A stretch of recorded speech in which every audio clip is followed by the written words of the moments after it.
Hello everyone. Centre of success में आप सभी का स्वागत है। तो फिर से आप लोगों के लिए करंट अफेयर्स का चौथा वीडियो है।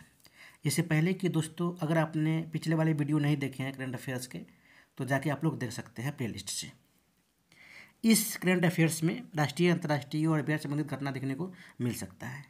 पिछले पिछले 5 वर्षों से जो बीपीएससी आयोग करंट अफेयर्स जिस तरह से पूछता आ रहा है, उसी को ध्यान में रखते हुए current affairs specially Bihar Durga के लिए बनाया गया है। तो वीडियो अगर अच्छी लगी तो वीडियो को लाइक कर दीजिए, दोस्तों के साथ शेयर कर दीजिए, और चैनल पे पहली बार आए हैं तो चैनल को सब्सक्राइब कर दीजिए और बेल आइकन को दबा दीजिए। आपका वैकेंसी का नोटिफिकेशन जो कि इस माह के लास्ट में देखने को मिल सकता है। तो चलिए शुरू करते हैं। पहला पॉइंट जो कि वन लाइनर के फॉर्म में है। पंकज अडवाणी ने 14वीं बार एशियाई स्नूकर खिताब जीता है। वही अगला पॉइंट है कि गन्ना उत्पादन राज्य में अग्रणी कर्नाटक है, वही दूसरे स्थान पे महाराष्ट्र है, उसके बाद उत्तर प्रदेश है। बेमौसम बारिश के कारण सबसे अधिक असर कर्नाटक पे और महाराष्ट्र पे पड़ा है। गन्ने की खराब फसल के कारण चीनी रिकवरी दर पिछले वर्ष जो कि 9.87 से घटकर 9.09% रह गई है। वही कर्नाटक में रिकवरी रेट 9.75% से घटकर 8.50 पे आ गई है। अगला पॉइंट है कि भारत के 26वें मुख्य चुनाव आयुक्त के रूप में गणेश कुमार को नियुक्त किया गया है। अगला पॉइंट है कि हाल ही में किस देश में तमिल कवि और दार्शनिक तिरुवल्लुर की प्रतिमा का अनावरण किया गया है? तो ये फिलीपींस में किया गया है। अगला पॉइंट है कि 5वीं बहुपक्षीय नौसेना अभ्यास कोमोडो का आयोजन कहाँ किया गया है? तो ये इंडोनेशिया में किया गया है, कोमोडो का। अगला पॉइंट है कि हाल ही में यूके के मानद नाइटहुड की उपाधि से किसे सम्मानित किया गया है? तो ये एन चंद्रशेखरन को सम्मानित किया गया है। फिर अगला पॉइंट है कि दूरसंचार विभाग यानी डीओटी बुनियादी ढांचे को मजबूत बनाने के लिए किसके साथ समझौता किया है? तो ये अंतर्राष्ट्रीय दूरसंचार संघ यानी ITU के साथ समझौता किया है। फिर अगला पॉइंट है कि पीएम मोदी के प्रिंसिपल सेक्रेटरी 2 के रूप में किसे नियुक्त किया गया है? तो ये शक्तिकांत दास है, जो कि पूर्व RBI के गवर्नर थे। अगला पॉइंट है कि वनडे में सबसे तेज 14,000 रन बनाने वाले खिलाड़ी बने हैं। तो ये विराट कोहली बने हैं। 287 पारियों में इन्होंने लक्ष्य प्राप्त किया है। अगला पॉइंट है कि वित्तीय साक्षरता सप्ताह 2025 किसने लॉन्च किया है? तो ये RBI ने किया है, रिजर्व बैंक ऑफ इंडिया ने। अगला पॉइंट है कि पीएम मोदी किसान की 19वीं किस्त किसने जारी की है? तो ये पीएम नरेंद्र मोदी ने जारी किया है, भागलपुर बिहार में। अगला पॉइंट, RBI द्वारा लॉन्च वित्तीय साक्षरता सप्ताह 2025 का थीम क्या है? तो ये वित्तीय साक्षरता महिला समृद्धि। अगला पॉइंट है कि काला सड़क प्रोजेक्ट के लिए जमीन अधिग्रहण व मुआवजा वितरण की मॉनिटरिंग के लिए काला के माध्यम से की जा रही है। अगला पॉइंट है कि काला आखिर है क्या? तो ये कॉम्पिटेंट अथॉरिटी ऑफ एग्जीक्यूशन है। वही अगला पॉइंट है कि USAID क्या है? तो United states agency for internal development. अगला पॉइंट है कि BCCI के नए संयुक्त सचिव ये रोहन देसाई है। अगला पॉइंट है कि न्यूजीलैंड के प्रधानमंत्री क्रिस्टोफर लक्सन सरकार में मंत्री एंड्रयू बेली को कर्मचारी के कंधे पर हाथ रखने पर इनको देना पड़ा है इस्तीफा। अगला पॉइंट है कि महाशिवरात्रि पर अंतिम स्नान 45 दिनों के महाकुंभ में 66.30 करोड़ श्रद्धालुओं ने किया है पुण्य स्नान।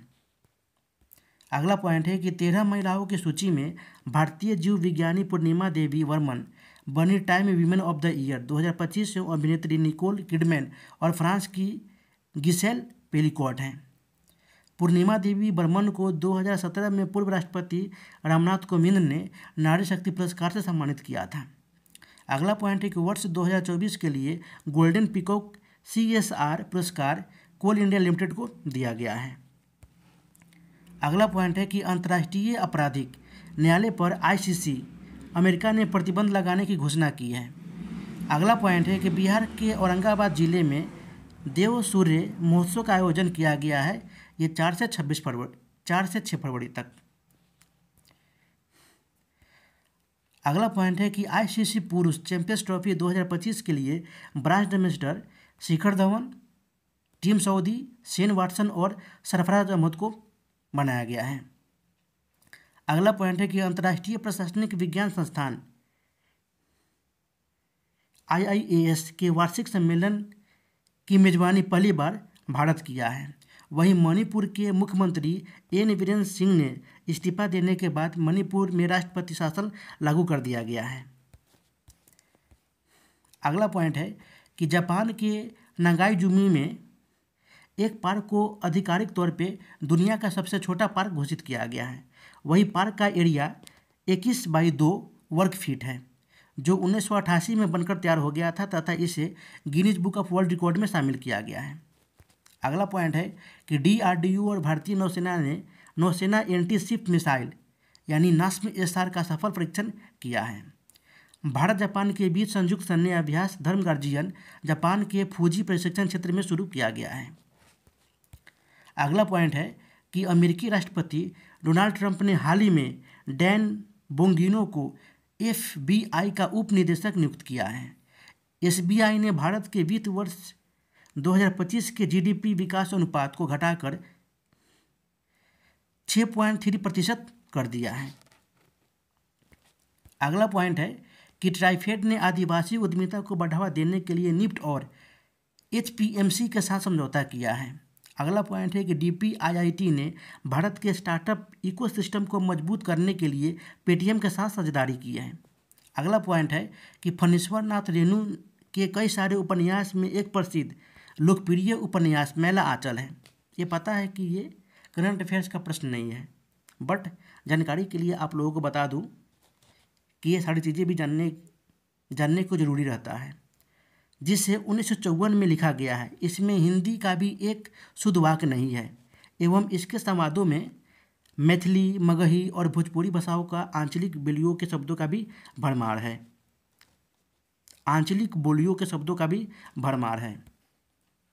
अगला पॉइंट है कि बुलोसु सांबमूर्ति ने कर हटने तक नमक न खाने की भी कसम खाई थी।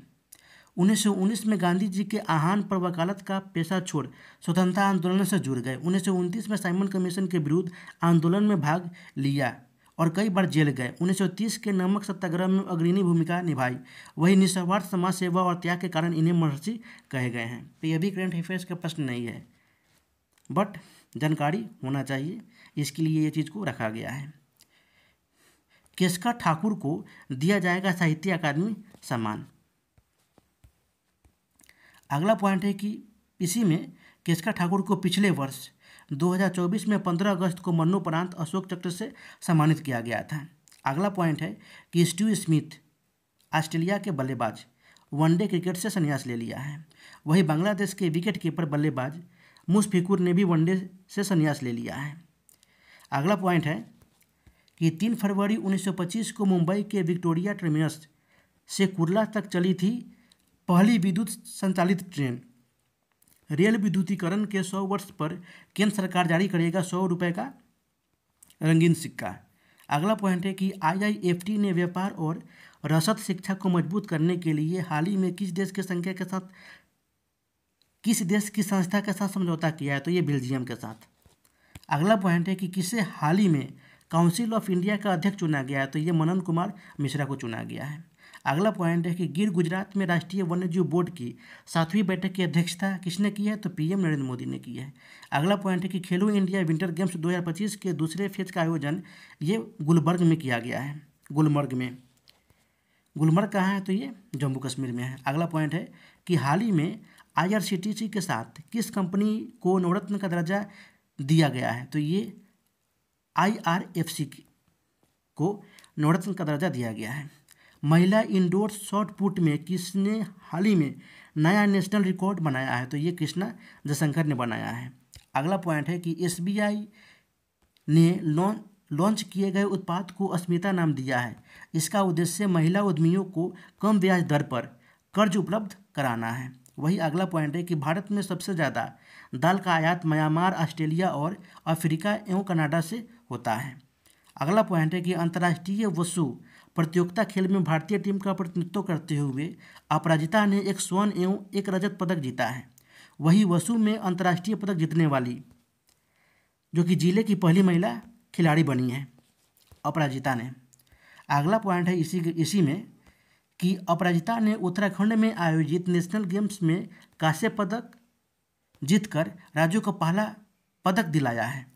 वही अपराजिता ने अब तक 2 दर्जन से अधिक राष्ट्रीय एवं अंतर्राष्ट्रीय पदक अपने नाम कर चुकी है और इन्होंने स्वर्ण, रजत और कांस्य पदक जीता है। अगला पॉइंट है कि स्वास्थ्य एवं पोषण थीम के तहत देश भर में जिला मुजफ्फरपुर जिला को प्रथम स्थान मिला है। वही देश के 112 जिलों में नीति आयोग से 3 करोड़ की राशि पुरस्कृत भी की गई है। अगला पॉइंट है कि अंतर्राष्ट्रीय महिला दिवस 8 मार्च को मनाया जाता है। बिहार का लिंगानुपात जो कि 918 से बढ़कर 933 हो गया है। अगला पॉइंट है कि 25वें international Indian film festival IIFA award समारोह का आयोजन राजस्थान के जयपुर में किया गया है। वही अगला पॉइंट है कि 22 भाषाओं के रचनाकार साहित्य अकादमी पुरस्कार से सम्मानित किया गया है। अगला पॉइंट है कि गोविंद घाट से हेमकुंड साहिब जी रोपवे प्रोजेक्ट को केंद्र ने मंजूरी दे दी है। यह किस राज्य में है? तो ये उत्तराखंड में है। अगला पॉइंट है कि हाल ही में किससे ई मार्केट प्लेस GEM का CEO नियुक्त किया गया है? तो ये है अजय भादु को। अगला पॉइंट है कि हाल ही में किस ऑस्ट्रेलियाई क्रिकेटर ने वनडे क्रिकेट से संन्यास ले लिया है? तो ये स्टीव स्मिथ है। हाल ही में RBI ने किसे अपना नया कार्यकारी निदेशक ED नियुक्त किया है? तो ये डॉक्टर अजित रत्नाकर जोशी हैं। अगला पॉइंट है केंद्र सरकार ने गोविंद घाट से हेमकुंड साहिब जी रोपवे प्रोजेक्ट के लिए कितने करोड़ रुपए का आवंटित किया है? तो ये 2730.13 करोड़ रुपए का आवंटन किया है। वही चैंपियंस ट्रॉफी में फाइनल में भारतीय ऑस्ट्रेलियाई को 4 विकेट से हराकर भारत खिताब जीता है। इसका मेजबान पाकिस्तान एवं दुबई में हुआ था। विजेता टीम को 20 करोड़ रुपए दिया गया है। वही भारत तीसरी बार चैंपियंस ट्रॉफी जीता है। 2002 में संयुक्त विजेता रहे थे इंडिया और श्रीलंका। 2013 में और 2025 में यह कारनामा भारत ने किया है। तो वीडियो को शुरू से अंत तक देखने के लिए आपको बहुत बहुत धन्यवाद। फिर मिलते हैं नेक्स्ट वीडियो में, तब तक के लिए गुड बाय, जय हिंद, टेक केयर ऑफ योरसेल्फ।